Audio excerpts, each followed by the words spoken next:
alihi wa ashabihi ahla sidqi wal wafa. Asyhadu an la ilaha illallah wahdahu la syarikalah wa asyhadu anna Muhammadan abduhu wa rasuluhu alladzi la nabiyya wa la rasula ba'da. Alhamdulillah, puji syukur ini milik Allah, salawat salam semoga dilimpah curah kepada Nabi kita, tauladan hidup dan kehidupan kita, uswah dan kedua kita Nabi Muhammad sallallahu alaihi wasallam. Alhamdulillah Bapak Ibu, sahabat-sahabat sekalian dimanapun berada, kita bersyukur kepada Allah, tiada hentinya Allah memberikan curahan nikmat, kasih sayang dan cintanya kepada kita, nikmatnya yang tidak terperi, nikmatnya yang tidak terhingga ya, sampai hari ini, sampai pagi ini kita merasakan nikmatnya yang tidak bisa kita menghitungnya. Wa in ta'uddu ni'matallahi la tuhsuha. Jika engkau berusaha menghitung nikmat Allah, niscaya tidak akan pernah bisa menghitungnya. Kita mesti diberi nikmat sehat, nikmat kuat, nikmat ibadah kita kepada Allah, dan nikmat-nikmat lainnya yang begitu banyak yang kita tidak bisa menghitungnya dan tidak akan pernah bisa, nikmat Allah yang luar biasa ini. Nah, oleh karena itu, nikmat ini yang terbaik adalah kita gunakan untuk senantiasa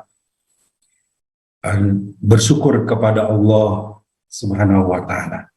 Bapak Ibu dimanapun berada, tema kita kali ini tentang Al-Quran, dan subtemanya tentang bagaimana perjuangan menghafal Al-Quran dan menjaganya dengan akhlak dalam kehidupan.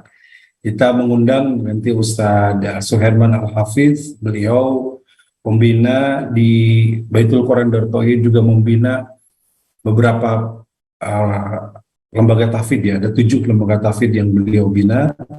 Insya Allah nanti berbagi ilmu dengan beliau ya.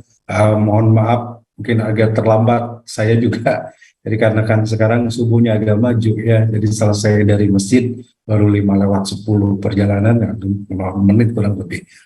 Suherman juga izin agak terlambat karena di daerahnya, di pondoknya baru jam 5 tepat komatnya gitu ya, jadi perlu 15 menitan spare waktunya. Mudah-mudahan tidak mengurangi niat kita, tujuan kita bertolabul ilmi pada kesempatan pagi hari ini. Bapak Ibu sambil menunggu beliau, ya, insya Allah nanti Ustadz Suherman kalau sudah bergabung, silakan Ustadz bisa menyapa nanti. Kita prolog dulu ya sebelum Ustadz Suherman bergabung.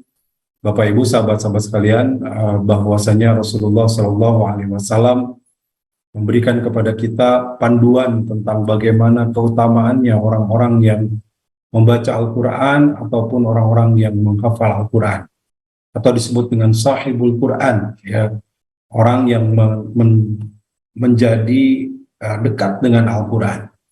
Dalam sebuah hadis yang diriwayatkan oleh Imam Muslim ya, Imam Muslim diterima dari sahabat Abu Umayyah Al-Bahili, Rasulullah SAW bersabda, di sini sangat populer ya, Iqra'ul Quran fa innahu ya'ti yaumal qiyamah syafi'an li ashabi. Bacalah Al-Quran karena kelak di hari kiamat Al-Quran ini akan menjadi syafaat bagi pembacanya. Jadi kalau kita membaca Al-Quran, banyak sekali syafaat ya yang bisa kita dapatkan. Bersalawat itu bisa jadi syafaat. Kemudian bersedekah jadi syafaat kita, penolong kita ketika amal kita kurang, ketika amal kita terbatas dan membutuhkan pertolongan, itu akan menjadi syafaat. Dan bacaan Al-Quran juga akan menjadi syafaat bagi kita yang membacanya. Sehingga dalam hadis ini Rasulullah bersabda, fa innahu ya'ti yaumal qiyamah syafi'an li ashabi, akan menjadi syafaat bagi pembacanya. Bahkan tidak hanya seluruhnya, beberapa ayat Al-Quran atau beberapa surat itu pun memiliki keutamaan dan memiliki fadilah-fadilah yang luar biasa, yang andai kata kita baca, termasuk tentunya kita hafalkan, kita akan mendapatkan banyak kebaikan dari Allah Subhanahu wa Ta'ala. Dalam hadis riwayat Imam Muslim ini, Rasul melanjutkan, Iqra'u Zahrawain. Ya, bacalah kalian Zahrawain. Zahrawain itu dari kata Zahra. Zahra itu artinya bisa diartikan seperti bunga mawar gitu ya. Tapi yang dimaksud juga Zahrawain ini adalah cahaya. yakni surat Al-Baqarah wa surat Al-Imran. Ketika membaca surat Al-Baqarah dan surat Al-Imran, fa innahuma ya'tiyani yaumal qiyamati ka'annahuma ghamamatan au ka'annahuma goyayatan. Nanti di hari kiamat akan datang bagi pembacanya ghamamatan, seperti dua awan, ya, dua awan yang menaunginya, atau ghamamatan atau ka'annahuma goyayatan, seperti dua cahaya, ya, yang menyinarinya. Au ka'annahuma firqani min tayr sawaf, atau seperti burung-burung yang mengepakkan sayapnya, yang burung-burung itu tuhajani an ashabiha, berbaris atau menaungi dari orang yang membacanya tersebut. Iqra'u suratul Baqarah fa inna akhadnaha barakatun wa tarkaha hasratun. Bacalah karena di dalamnya ada keberkahan dan yang meninggalkannya adalah kerugian. Wala tastati'uha al-batalah, dan tidak bisa membacanya, tidak mungkin menghafalnya mereka orang-orang yang al-batlah. Al-batlah itu orang-orang yang batil atau orang-orang pelaku perbuatan syiar. Nah, ini satu hadis saja sudah begitu luar biasa ya, bagaimana motivasi dari Rasulullah SAW kepada kita, bagaimana membaca Al-Quran ini memberikan syafaat yang luar biasa ya. Kemudian bahkan Rasulullah SAW menjadikan bahwa dalam hadisnya yang diriwayatkan oleh Abu Daud ya, bahwa bacaan Al-Quran itu adalah akan menjadi manzilah. Manzilah itu kedudukan ya, menjadi posisi dia nanti di akhirat, begitu, posisi yang nanti menjadi kedudukan yang sangat utama ya. Yuqalu lisahibul Quran ya, dari Abdullah bin Amr, Rasulullah bersabda, yuqalu lisahibil Quran iqra wartaqi warattil kama kunta tarattil fid dunya. Ya, dikatakan kepada sahibul Quran itu, orang yang membaca, menghafal Al-Quran itu, iqra wartaqi, bacalah dan naiklah, warattil kama kunta tarattil fid dunya, dan tartilkanlah sebagaimana engkau mentartilkannya di dunia. Fa inna manziluka indal akhir ayatun taqra'uha, karena kedudukanmu adalah pada akhir ayat yang engkau baca atau engkau hafal itu. Masya Allah ya.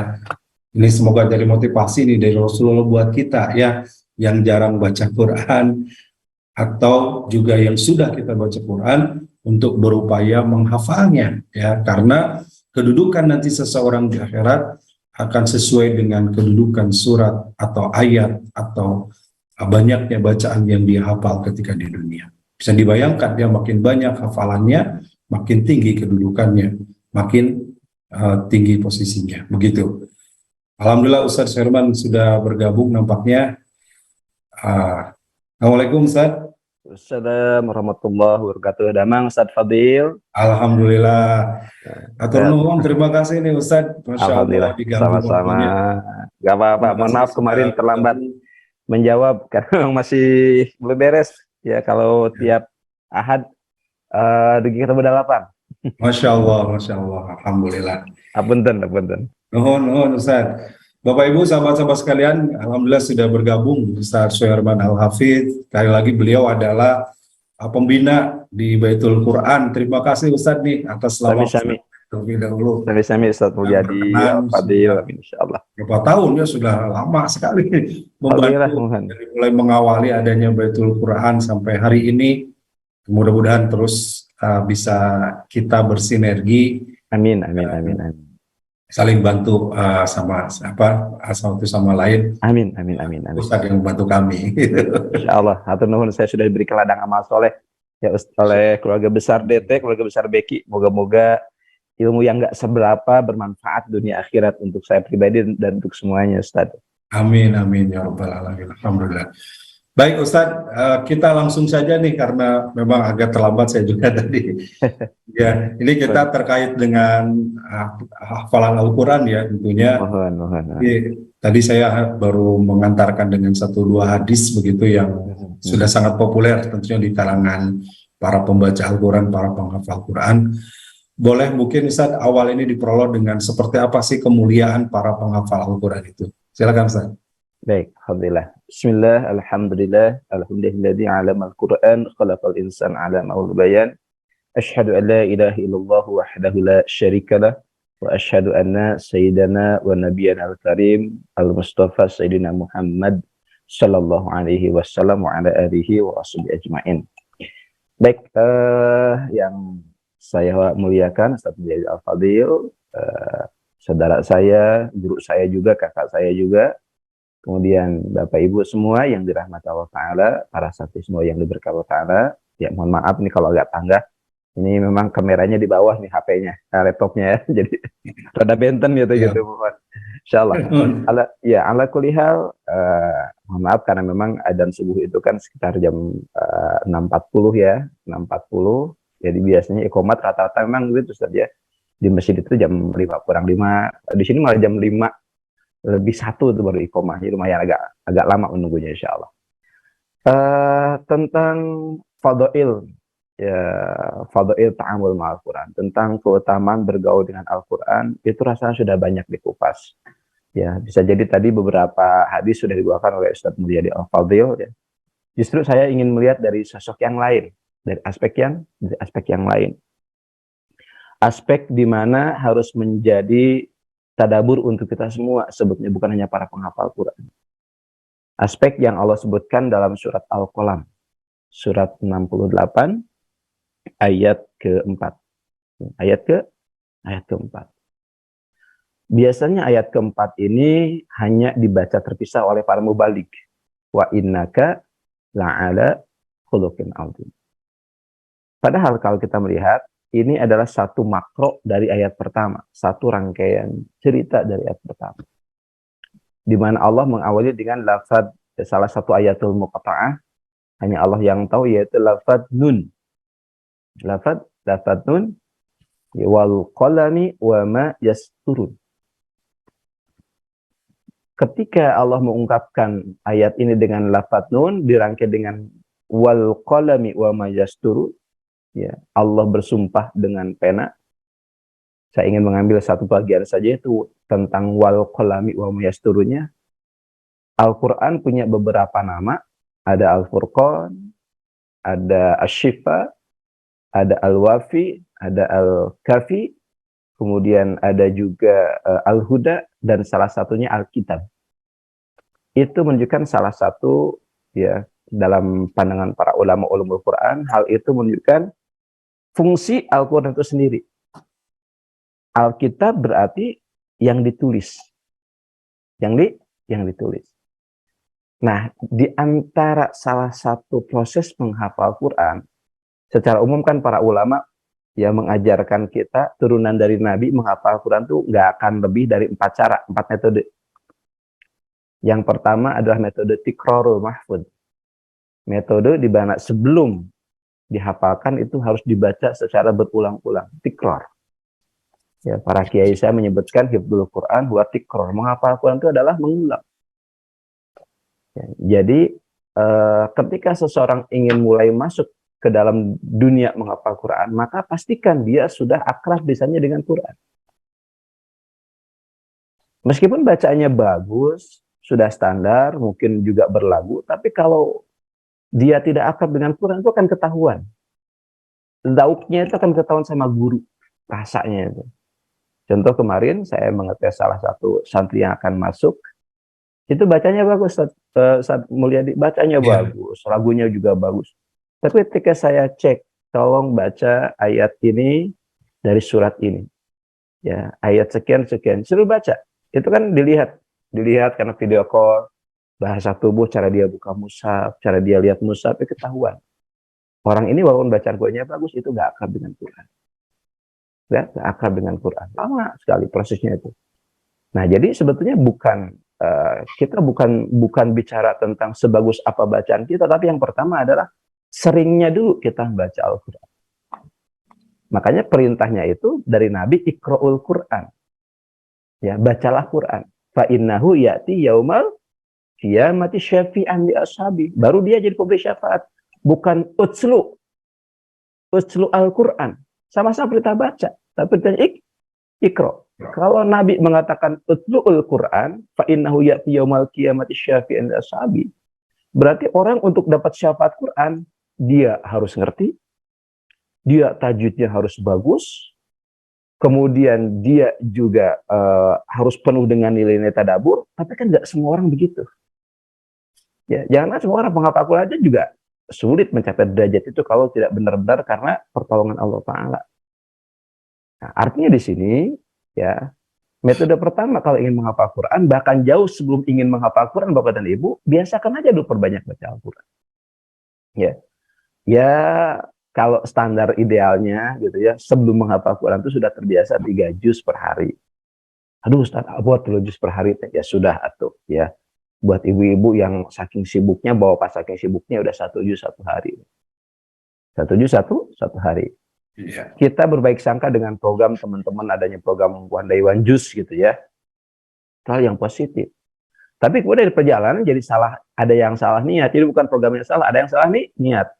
Ya, jadi cuma sebatas mengejar target satu juz itu juga keliru. Bahkan secara spesifik untuk menghafal Quran, ketika ingin menghafalkan dengan metode Tiqra Mahfudz ini, standarnya itu kan dibaca 500 kali di depan guru. Jadi kalau misalnya ada orang, kok saya Ustaz susah sekali menghafal surat Al-Baqarah. Lah jawaban saya sederhana saja. Bapak Ibu pernah nggak baca 500 kali surat Al-Baqarah sekali duduk? Belum pernah Ustaz, ya wajar nggak hafal juga. Ya kan? Coba tanya kakek nenek kita yang hafal surat Yasin. Nerlang gitu ya, terlepas dari kualitas bacaannya. Itu saya konversikan udah baca 500 kali lebih itu dari mulai kecil tiap malam Jumat. Ya, itu metode Tiqra'ul Mahfudz. Yang kedua, metode yang menghafal Quran itu adalah istimi'atul mahfudz. Mendengar berulang-ulang sebelum dihafalkan. Istimi'ah. Nah, kalau zaman sekarang tuh subhanallah terbantu dengan banyaknya aplikasi menghafal Quran. Salah satu yang saya rekomendasikan itu aplikasi buatan pemerintah Saudi, yaitu aplikasi Ayat. Itu memang satu ayat itu bisa dibaca sampai 1000 kali Ustaz Mulyadi ya, dan Bapak Ibu semua. Iya. 1000 bisa didengarkan 1000 aja. Jadi sambil nyetir, sambil naik motor, sambil masak, sambil nyapu, putar aja terus. Ya, ayat tersebut 1000 kali, nyampe bilangan 1000 kali. Nanti kalau sudah didengar 1000 kali, akan ada potongan-potongan memori di dalam kepala kita, di otak kita. Masuk ke metode pertama, Tiqra'ul Mahfudz. Kalau tidak bisa 500 kali, ya 300. Kalau nggak bisa 300, ya 100. Kalau nggak bisa 100, ya 50. Minimalnya berapa Ustaz? Jangan kurang dari 20 kali.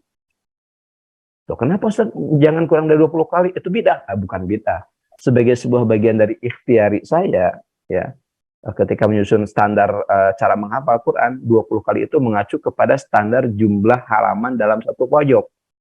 Ya, 1 juz 20 pojok atau 20 halaman. Jadi kalau orang membaca sepojoknya 20 kali, dia sama dengan baca satu juz. Kalau nggak bisa satu pojok, ya ayatnya aja yang dibaca 20 kali baru dihafalkan. Dengan metode kedua dibantu itu lebih cepat menghafalnya.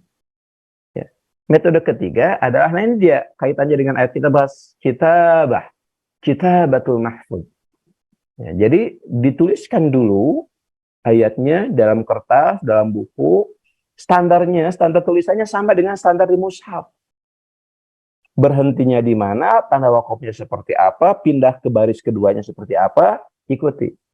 Nanti menghafalnya dari tulisan kita sendiri. Kalau di Maroko, ini namanya metode Al-Lauh. Ya, metode Al-Lauh. Standar di Maroko terus begitu. Jadi para santrinya datang bawa kayu, ya, Ustaz Mulyadi, Bapak Ibu, lalu kemudian disuruh ditulis sama kiainya, sama syekhnya, kemudian ditalaki dibaca, lalu kemudian hafalkan. Kalau sudah hafal, hapus satu. Jadi nanti pas pulang itu, kalau mau pulang itu kayunya kosong. Kalau kayu masih ada tulisannya, nggak boleh pulang itu. Ya, subhanallah, gitu ya. Nah, ini ya itu juga secara umum namanya kitabatul mahfuz. Nah, ini kan nyambung dengan ayat yang sedang kita bahas. Bahwa proses menghafal Quran itu melibatkan apa? Melibatkan proses membaca lisan, proses melihat mata, dan proses motorik, proses menulis. Itu standar minimal. Baca, mendengar, menulis, standar minimal. Nah, jadi sekarang bayangkan orang ngedekat dengan Quran, dia baca, dia lihat, dia tulis. Pertanyaan saya, masih ada nggak waktu buat sia-sia? Udah nggak ada waktu. Ada waktu nggak buat main TikTokan? Nggak punya waktu. Bahkan ketika ingin pun nggak punya waktu, gitu ya. Jadi boro-boro berbicara tentang hal yang makruh, bahkan hal yang mubah saja bisa jadi dia ya dijaga oleh Allah Taala, tidak terlalu banyak melakukannya, seperti kata Imam Ibnu Qayyim ya, berusaha al-ibtiad anil mubahat, menjauhkan diri dari perkara yang mubah-mubah, gitu. Kalau sudah seperti itu, maka bisalah jadikan salah satu usaha bahwa penghafal Quran itu akhlak yang mulia. Nah, sebetulnya ke sana, bagaimana kok bisa akhlak yang mulia? Karena waktunya habis buat Quran. Ya, habis buat Quran.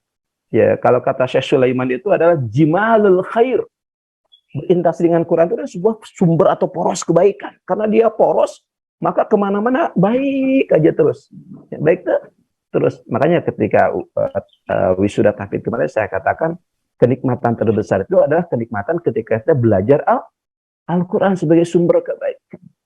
Nah, baru metode keempat, ini tidak semua orang bisa, yaitu metode fahmul mahfuz.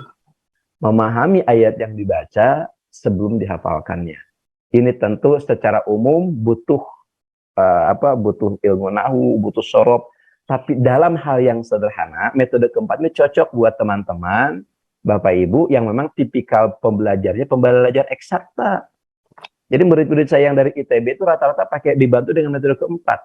Ya, bahkan beberapa muhafidhoh DT itu juga tipikalnya gitu. Ceritanya apa? Jadi kalau saya kasih tahu ceritanya, tuh Allah perintahkan kepada ibu Nabi Musa, ya, ayo alirkan, ya, simpan anakmu ke sungai biar nanti ketahuan. Oh iya, ini kan tentang kisah surat Al-Qasas, baru nyambung lagi. Itu ada tuh, ya, muhafidhoh yang kalau saya kasih tahu ceritanya pasti nyambung. Tapi kalau saya biarin, nggak nyambung. Ya, ketika saya berikan awal ayat masih nggak nyambung, tapi kalau saya sebutkan makna cerita dia bisa nyambung. Nah, itu ada seperti itu. Nah, sebetulnya Ustaz Mulyadi, ya, menghafal Quran itu nggak akan lebih dari 4 pola itu. Ya, mau jungkir balik juga pasti ke sana. Dan satu hal Bapak Ibu yang perlu saya garis bawahi deh, kalau ingin hafal 30 justru nggak ada yang instan. Nggak ada metode yang sekian bulan, sejujurnya sekian hari itu nggak ada. Bahkan kita pengen mie instan aja butuh proses, apalagi menghafal Quran. Tanpa mengurangi hormat saya kepada teman-teman yang berusaha bisa menghafal Quran dengan instan. Pada dasarnya nggak ada yang instan. Sejujurnya nggak ada yang instan. Ya. Baik, Ustaz. Masya Allah. Ya. Baik, terima kasih Ustaz. Nanti Sami. Ya, kita lanjutkan sedikit ya. Saya sedikit ulas supaya terekam semua nih. Insya Allah, enggak. Jadi ada 4 metode Bapak Ibu, sahabat-sahabat sekalian, sahabat MQ dimanapun berada, yang menyimak langsung live melalui MQ TV, FFM, melalui Facebook, YouTube, IG, juga di Zoom ini ya, ada 76 juga partisipan di Zoom. Nanti juga kita bisa dialog langsung dengan Ustaz Suherman ya. Jadi mulai dari Tikror Mahfud. Jadi yang pertama ini banyak ngulang Ustaz ya. Betul. Ini metode yang ya paling klasik ya, dimanapun kapanpun ya, nggak pernah diulang mah, sehebat apapun bisa lupa. Benar. Kemudian istimatul mahfud ya, banyak mendengar sekarang, banyak metode banyak cara ya. Benar. Aplikasi dengan kondisi sekarang lebih teknologi membantu, bisa jadi untuk banyak. Betul. Kemudian kita mahfud ditulis, ya. Karena yang ditulis itu mudah diingat biasanya. Kalau hanya sekedar dibaca tidak ditulis bisa lupa. Dan terakhir fahmul mahfud, memahami yang dibaca. Masya Allah, ini dikaitkan tadi Ustaz dengan akhlak tadi ya, bahwa ketika kita menghafal Quran, membaca Al-Quran, maka berefek kepada akhlak, kemudian juga menjadi baik. Dan itu juga yang dicontohkan Rasul ketika Isa ditanya bagaimana akhlak Rasul, karena khuluqul Quran, Rasulullah akhlaknya Al-Quran. Nah, boleh dilanjut nih Ustaz, terkait dengan bagaimana supaya seseorang yang menghafal itu berakhlaknya juga baik, karena mohon maaf ya, mungkin ada tapi tidak banyak gitu ya. Hmm. Ada juga yang dia berinteraksi dengan Quran tapi akhlaknya belum baik. Nah, kira-kira ini kenapa ada yang akhlaknya bisa jadi baik tapi ada juga yang belum baik? Belum baik Mungkin ya. pengamatan Ustadz yang selama ini berinteraksi dengan Al-Quran atau Hmm. sebagai pengajar Quran seperti apa Ustadz seperti ini? Baik, subhanallah ya. Memang belakangan ini muncul keprihatinan karena yang di blow up itu orang-orang yang bergaul dengan Quran yang memang kemudian belum merasakan dampak kedekatan dengan Quran. Jumlahnya itu teramat sedikit seperti di negara kita itu. Iya, Tapi iya. karena kemudian itu di blow up jadi seolah-olah jadi besar gitu ya. Padahal itu nggak sebanding lah. Bandingkan aja dengan jumlah santri Beki. Itu kan nggak ada apa-apanya. Ya kan? Nggak ada apa-apanya yang seperti itu ya. Tapi ya itu bagian dari ujian kita para orang-orang yang berusaha berdekat dengan Quran gitu. Kita nggak bisa menyalahkan siapapun. Ya, saya jadi ingat kalimat salah satu guru saya, Ustaz Abdul Aziz Abdul Rauf. Ya, ketika pertama kali mendirikan lembaga tahfidz Quran yang non mukim pertama di Bandung, yaitu LTQ Habibur Rahman tahun 2022. Ya, saya ingat sekali nasihat beliau waktu itu. Ya, kelak bisa jadi 10 atau 20 tahun yang akan datang, menghafal Quran itu bukan seperti hari ini. Ya, itu akan menjadi sebuah keinginan yang luar biasa, akan menjadi hal yang mudah. Tapi kata beliau, saya ingat sekali, tapi bisa jadi tantangan kalian di masa itu jika masih hidup adalah ya ujian buat para penghafal Quran. Akan muncul fitnah-fitnah duniawi. Saya waktu itu 2002 nggak pernah ngebayangkan seperti apa fitnah duniawinya. Karena waktu itu kami baru merintis program tahfidz yang non mukim, yang tidak ada di pesantren gitu.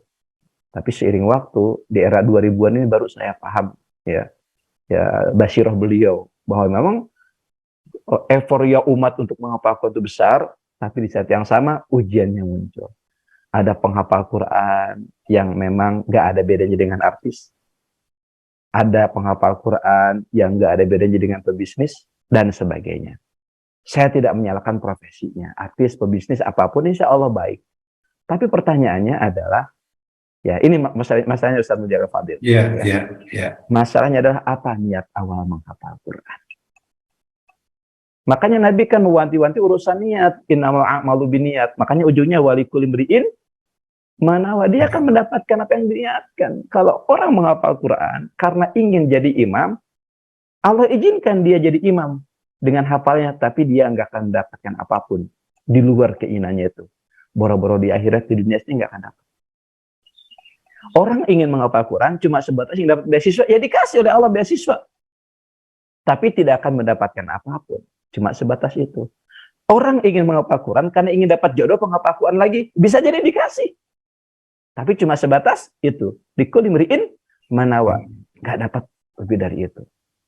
Jadi problem pertama adalah kenapa ada orang yang dekat dengan Quran, mungkin dia guru Quran, mungkin dia penghafal Quran, santri penghafal Quran juga.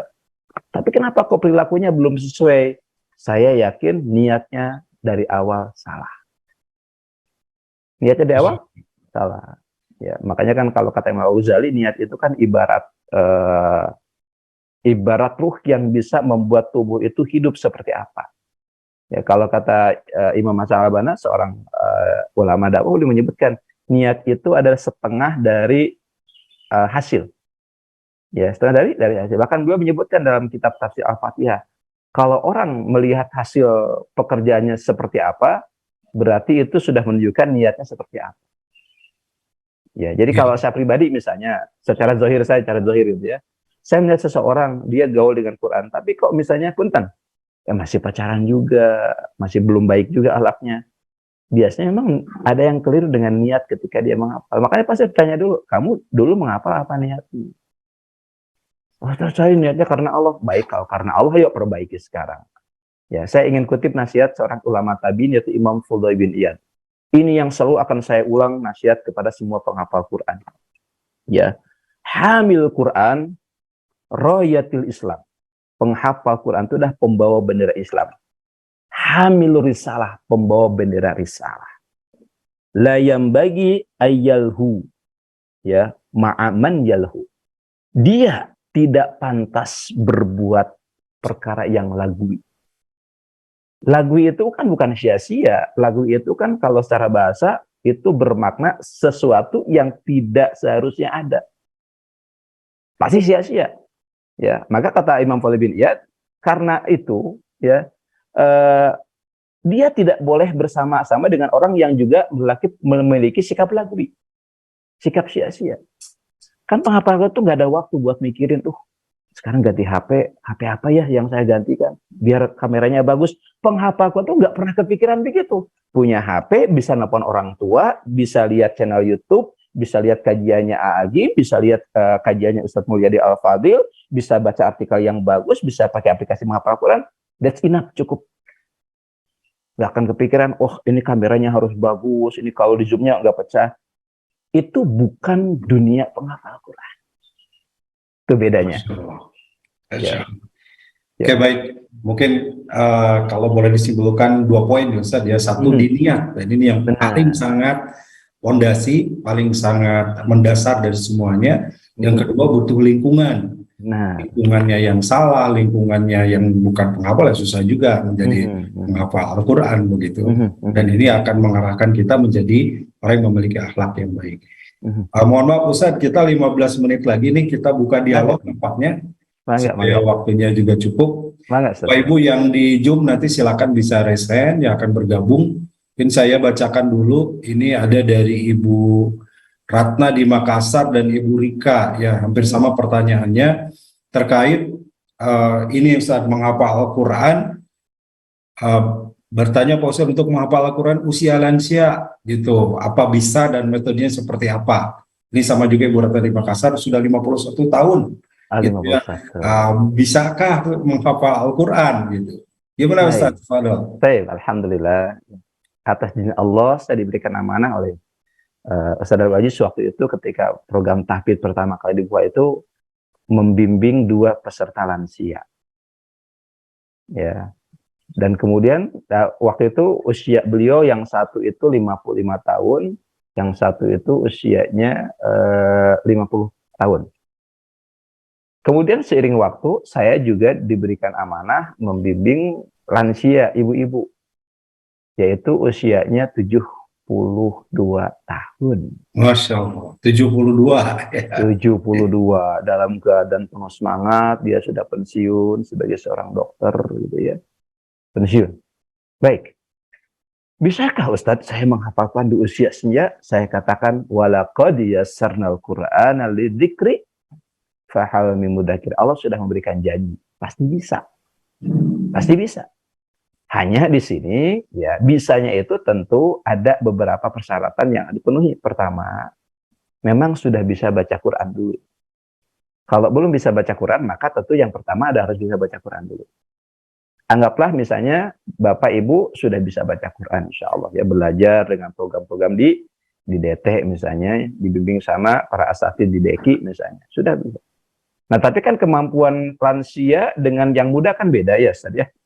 Yeah, pasti itu makhraj itu nggak akan sempurna, ya nggak akan sempurna satu. Ya kadang-kadang juga bubar pokok gitu ya, gitu ya mohon. Maka yang paling penting ya buat ibu-ibu atau bapak yang ingin menghafal adalah satu. Ini metode cara saya mengarahkan para santri kalau punya murid yang sudah sepuh. Satu ya, yang penting terasa saja beda hurufnya. Nggak usah sempurna juga nggak apa-apa. Allah Maha tahu kok. Yang penting beda antara sya dengan sa. Ya, ja dengan za. Nggak harus sempurna makhraj dengan sifatnya. Nggak usah, ya kasihan nanti. Giginya aja udah pada habis. Ya, boro-boro mau makhraj yang baik. Yang penting ada bedanya. Satu, kalau sudah kerasa bedanya, yang kedua cukup panjang pendeknya aja. Cukup panjang pendek aja. Ya, cukup panjang pendek. Bedakan mana yang diayun, mana yang 5 ketuk, udah gitu aja. Itu dulu. Kalau itu sudah sempurna, kan untuk mencapai 2 hal itu juga kan nggak bisa seminggu, sebulan, Ustaz Mulyadi. Ya, bisa jadi bulanan gitu, nggak apa-apa, nggak masalah. Yang lain bisa diabaikan dulu. Yang bisa diabaikan dulu. Ya, yang lain bisa diabaikan dulu. Misalnya mulai menghafal versi orang tua ya. Bismillah, sunah pisan. Bismillahirrahmanirrahim. Nah, berarti kan itu perbaikannya sederhana saja. Dah, Bismillah sunahnya nggak apa-apa, biarkan. Versi sunnah nggak apa-apa. Nggak usah harus Bismillah ya, biarkan saja ya. Perbedaan antara huruf yang keluar dari atas tenggorokan dengan tengah tenggorokan nanti diperbaikinya. Tapi yang fatal, hi-nya jadi kir. Nah, itu seperti itu. Nah, kalau sudah seperti itu, sudah bagus bacaannya, tambahkan apa? Tambahkan kol-kolahnya. Nah, udah. Hurufnya kerasa bedanya, panjang pendeknya benar, kol-kolahnya kerasa. Buat ukuran ibu-ibu yang sudah sepuh, bapak sudah sepuh, luar biasa. Jangan samakan dengan metode di Saudi yang harus sempurna. Kita di Indonesia, ku kersa ngapalkan oge sudah subhanallah kan. Jadi amal soleh ya. Jadi amal soleh. Makanya ini pun butuh, kalau misalnya Ustaz Mulyadi misalnya, ini juga butuh penanganan. Jadi nggak boleh banyak-banyak. Ya, satu musyrif, satu muhafidhoh misalnya pegang 5. Sehingga kemudian kageroh kalau kata orang Sunda teme dan bisa sabar. Pertanyaannya Ustaz, itu murid yang Ustaz yang 72 tahun berapa lama? Alhamdulillah ya. Dari baca Qur'annya beletak-beletok ya. Nggak bisa panjang pendek, hurufnya masih ketukar. Dalam waktu 3 tahun selesai juga juz amma. 3 tahun tolami-lami teh Ustaz, memang bari iraha, hoyong sakumaha enggal ibu bapak ya. Kan dinikmati prosesnya, dinikmati. Sampai kemudian di tahun kedua, begitu sampai surat Al-Haqqah beliau meninggal dunia. Tahun keempat ya. Sampai surat Al-Haqqah beliau meninggal dunia. Apa cita-citanya apa? Saya ingin meninggal di usia senja saya dalam keadaan sedang menghafal Quran. Ibu sudah diberikan keberkahan, kata saya, ya menghafal Quran bisa 1 juz plus Al-Mulk sampai Al-Haqqah sedang dihafal. 2 minggu kemudian wafat. Subhanallah. Meninggal dalam keadaan dicatat Allah sebagai ahlul Quran, penghafal Quran, walaupun belum selesai 30 juz.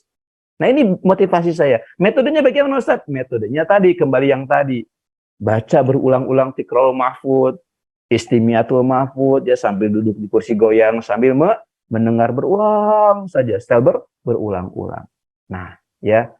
Masya Allah. Itu 2 metode umum Ustaz Mulyadi kalau buat orang tua hanya itu aja. Ya, itu Bapak Ibu semoga jadi motivasi ya, apalagi yang muda gitu ya. Yang sepuh ini semoga jadi motivasi buat amin. Yang muda-muda untuk menghafal, khususnya juga Bapak Ibu ayah bunda yang hadir ya di kesempatan sekarang. Semoga termotivasi itu tadi dari Ustaz Firman, pengalaman langsung beliau menangani sampai usia 72 tahun dan yang paling senior 72 itu ya, memang 72 ya, luar biasa. 72. Baik Ustaz, ini kita lanjutkan dari IG, ini banyak pertanyaan. Saya rangkum saja hampir sama intinya tentang bagaimana menghafal Al-Quran dengan baik. Tadi udah sebenarnya metodenya ya.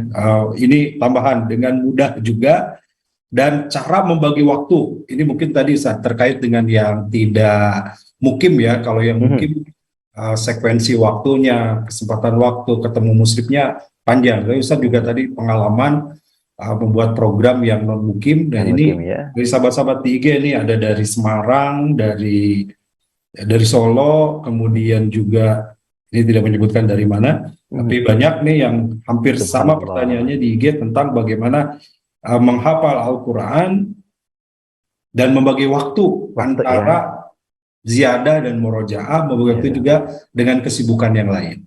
Begitu Ustaz. Alhamdulillah, subhanallah ya, berkah ya buat Bapak Ibu, teman-teman yang sudah mulai menghafal ya secara mandiri ya, non mukim atau bahkan sudah mulai dibimbing gitu ya. Saya ingin sampaikan ya, santri non mukim saya yang menghafal Quran yang kebetulan juga kemarin sudah di pondok itu paling lama 9 tahun 3 bulan selesai 30 juz. 9 tahun 3 bulan ya. Dari jadi, mulai dengar 9 tahunnya ada yang panas dingin Ustaz ini. Subhanallah gitu ya. Baik. 9 tahun 3 bulan loh Bapak Ibu ya. Itu paling lama. Dan yang tercepat itu yang non mukim itu ada yang 2 tahun 2 bulan ya. 2 tahun 2 bulan. Yang tengah rata-rata itu 6 tahunan. 6 tahunan lebih gitu ya. Biasanya dari mulai gadis, lajang, nikah, punya anak, bahkan ada sekolah S2, baru selesai, baru bisa selesai. Ya, saya ingin katakan Bapak Ibu, 9 tahun ya. Sekarang saya nanya, 9 tahun kalau tidak dimulai hari ini, 9 tahun yang akan datang bisa punya 1 juz? Enggak. Tapi coba hari ini ba'da subuh setelah kajian mulai menghafal. Mungkin 9 tahun Bapak Ibu dapat 2 juz, dapat 1 juz. Dan itu dilihat oleh Allah Ta'ala sebagai sebuah mujahadah yang luar biasa.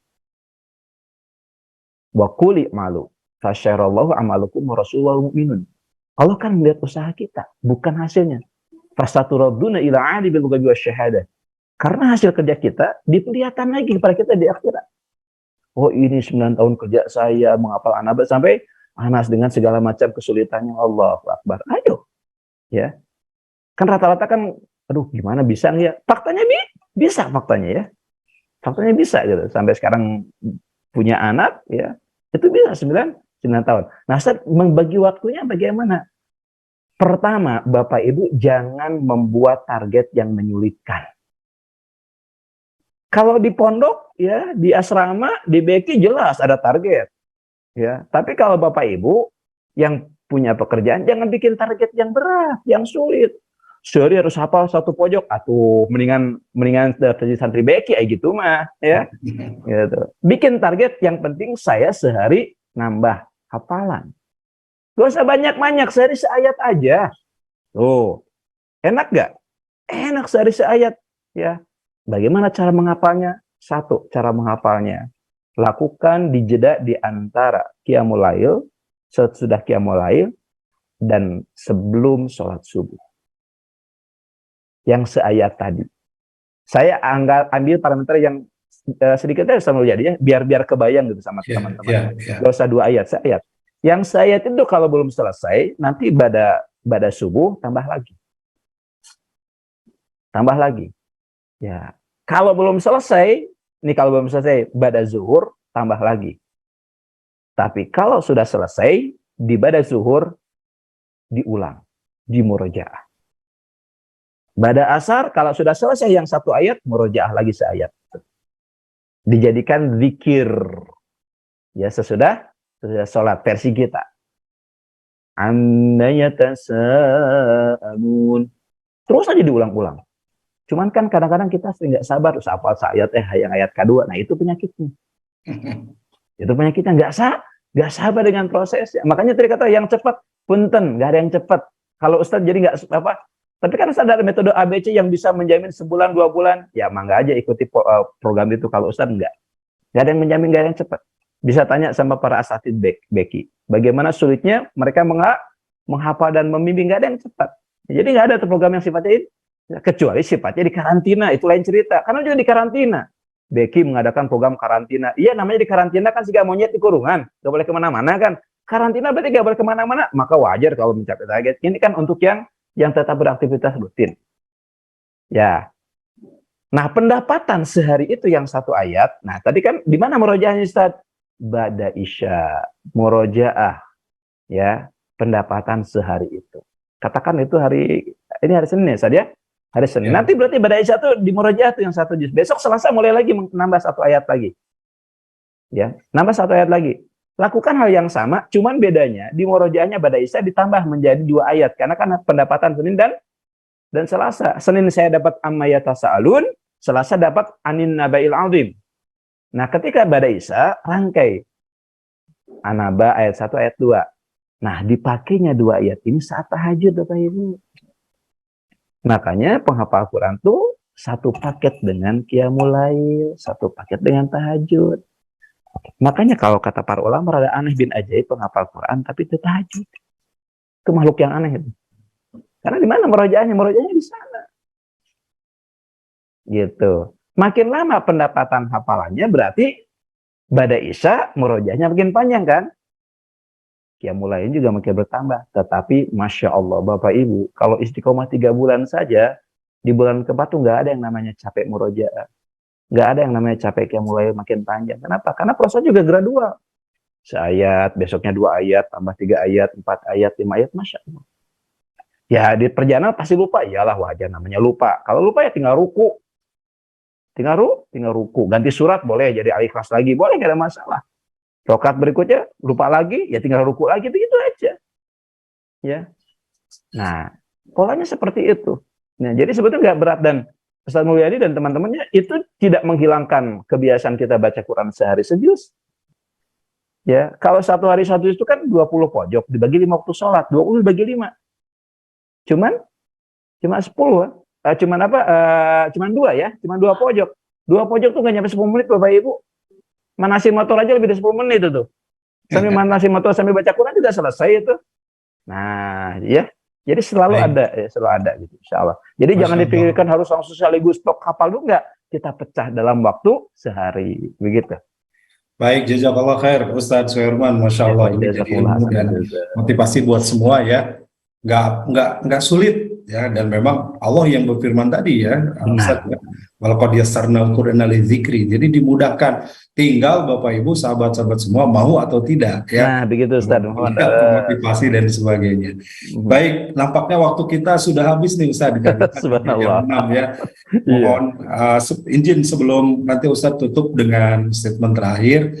Bapak Ibu, ini juga ada yang banyak pertanyaan gimana nih untuk ikut program begitu, yang mukim atau non mukim ya, insya Allah di Darut Tauhid ada Baitul Quran, dan alhamdulillah guru kita Ustadz Suherman ini juga pembina di kami. Bapak Ibu silakan, infonya sangat terbuka ya, kalau yang websitenya bisa dibuka www.pesantrendt.id, atau bisa di follow juga Baitul Quran, Facebook, IG, Twitter, YouTube-nya Baitul Quran bisa, atau narahubung 0878, nah ini 0878 2502 2225. Ini bisa di WhatsApp, bisa di telepon, bisa di SMS, boleh 0878 2502 2225 ya. Ustadz Suherman, sekali lagi jazakallah khair, dan boleh menyampaikan nasihat terakhir Ustadz sebelum kita akhiri acara yang fana ini, silakan. Baik, insyaallah nuhun pisan ya. Ya, nasihat terakhir cuma satu ya. Jangan pernah terbebani dalam menghafal Quran, tetapi harus menikmati proses menghafalnya. Mau berapa lama kita selesai, nikmati saja, jalani saja. Bahkan bisa jadi kita wafat dalam keadaan menghafal Quran, jaminan Rasul, maka kita pun termasuk orang yang menghafal Quran. Ya, ini motivasi buat Bapak Ibu yang tidak mukim tentunya. Jadi nikmati dan jalani prosesnya, jangan jadikan beban. Ya, maka Bapak Ibu akan mendapatkan kebaikannya, keberkahannya dalam kehidupan. Insya Allah wa biidznillah.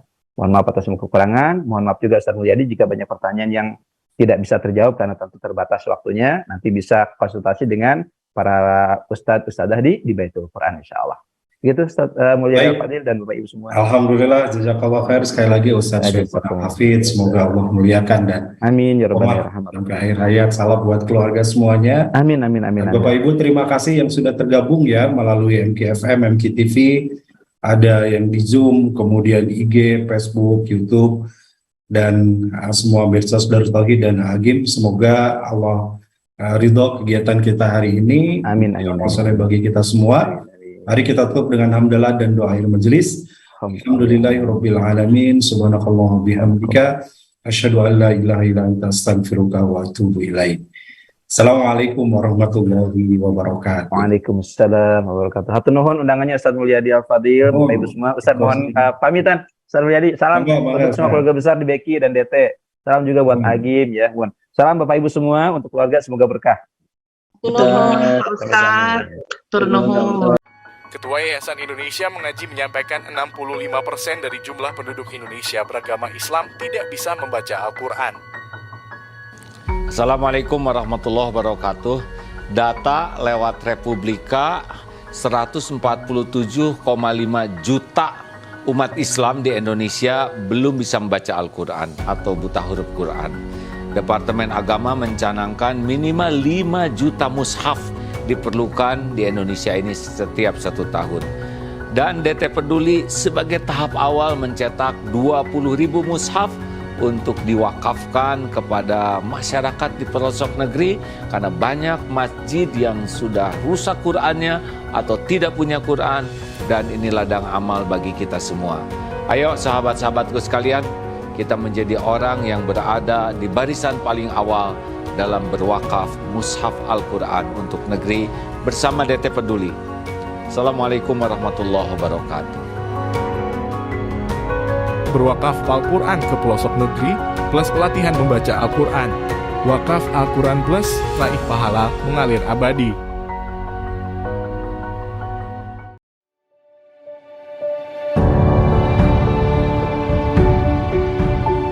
Saudaraku sekalian, ini adalah kawasan Eko Pesantren 2 di daerah Parompong. Masya Allah, luasnya 4,6 hektar dan di sini akan segera dibangun masjid dan pesantren. Islam sangat serius untuk menjaga kelestarian alam, rahmatan lil alamin. Dan mudah-mudahan menjadi ladang amal bagi siapapun yang memang merindukan membangun masjid, membangun lembaga pendidikan.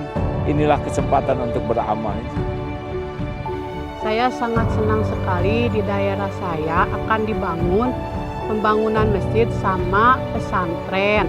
Semoga pembangunan di sini lancar Dan diberkahi sama Allah.